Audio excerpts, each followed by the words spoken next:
അങ്ങനെ കാത്തിരിപ്പിനൊടുവിൽ all we imagine as light എന്ന ചിത്രത്തിൻ്റെ ഒഫീഷ്യൽ OTT റിലീസ് തീയതി ഇപ്പോൾ പുറത്തുവന്നിരിക്കുകയാണ്.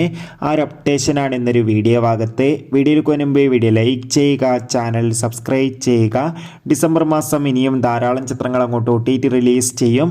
നമ്മുടെ ഈ ചാനൽ ഭാഗം പരിശോധിച്ചാൽ നിങ്ങൾക്ക് കാണാൻ വേണ്ടി സാധിക്കും. കന്യകുസൃതി, ദിവ്യപ്രഭ എന്നൊക്കെ പ്രധാന കഥാപാത്രങ്ങളായ ചിത്രമായിരുന്നു all we imagine as light. ചിത്രത്തിന് ഒരു മികച്ച അഭിപ്രായം തന്നെ സ്വന്തമാക്കാൻ വേണ്ടി സാധിച്ചിട്ടുണ്ടായിരുന്നു. അതുകൊണ്ട് തന്നെ എല്ലാ സിനിമാ പ്രേമികളും ഒരേപോലെ all we imagine as light എന്ന ചിത്രത്തിൻ്റെ OTT റിലീസിനായി കാത്തിരിക്കുകയായിരുന്നു.